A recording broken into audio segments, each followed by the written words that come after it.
ബംഗ്ലാദേശ് മുൻ പ്രധാനമന്ത്രി ഷെയ്ഖ് ഹസീനയ്ക്ക് വധശിക്ഷ നൽകിയിരിക്കുകയാണല്ലോ അവിടുത്തെ കോടതി.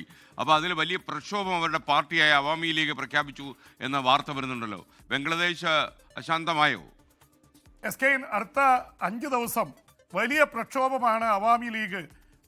ഷെയ്ഖ് മുജീബ് റഹ്മാൻ ഹസീനയുടെ പിതാവ് അതിൻ്റെ നേതൃത്വത്തിലുണ്ടായ പാർട്ടിയാണ് അവാമി ലീഗ്. അവിടുത്തെ ഇപ്പോഴും ഏറ്റവും ശക്തമായ പാർട്ടിയാണ്. പക്ഷേ വിദ്യാർത്ഥി പ്രക്ഷോഭത്തിൽ അവർക്കൊന്ന് പ്രതിരോധത്തിൽ പോകേണ്ടി വന്നു.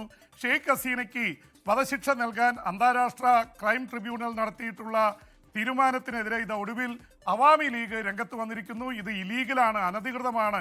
ഇത് അവിടുത്തെ പ്രധാനമന്ത്രി മുഹമ്മദ് യൂനിസ് നൊബേൽ സമ്മാന ജേതാവാണ്.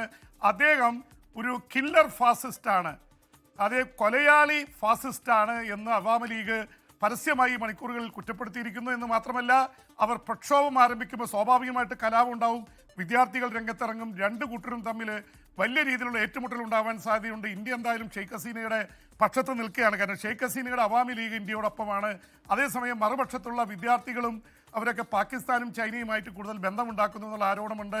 മുഹമ്മദ് യൂനിസും ഇന്ത്യയുമായിട്ട് നല്ല അടുപ്പത്തിലല്ല. എന്ന് മാത്രമല്ല, 2 തവണയായി ഇന്ത്യയോട് ആവശ്യപ്പെടുന്നത് ബംഗ്ലാദേശിൻ്റെ മുൻ പ്രധാനമന്ത്രി ഷെയ്ഖ് ഹസീനയെ ഇന്ത്യ വിട്ടുകൊടുക്കണം. ഇന്ത്യ എന്തായാലും കരുതലോടെ ഗൗരവത്തോടെയാണ് ബംഗ്ലാദേശിലെ കാര്യങ്ങൾ കാണുന്നത്. മറ്റു രാജ്യങ്ങൾ ഇടപെടുന്നത് ശ്രദ്ധിക്കുന്നുണ്ട്. പാകിസ്ഥാൻ അതിനിടയിൽ അഫ്ഗാനിസ്ഥാനിൽ നടത്തിയ ബോംബിങ്ങിന് എതിരെ തിരിച്ചടിക്കുമെന്ന് അഫ്ഗാനിസ്ഥാൻ പ്രഖ്യാപിച്ചിരിക്കുന്നു. അഫ്ഗാനിസ്ഥാൻ താലിബാനുമായിട്ട് ഇന്ത്യ വലിയ അടുത്ത ബന്ധം എത്തിയിരിക്കുന്നു. വ്യവസായ തലത്തിൽ, വാണിജ്യ തലത്തിലുള്ള ബന്ധങ്ങൾ ശക്തിപ്പെടുത്തുമെന്ന് കണ്ടപ്പോഴാണ് പാകിസ്ഥാൻ വീണ്ടും അഫ്ഗാനിസ്ഥാനിൽ പ്രശ്നം ഉണ്ടാക്കിക്കൊണ്ടിരിക്കുന്നത്.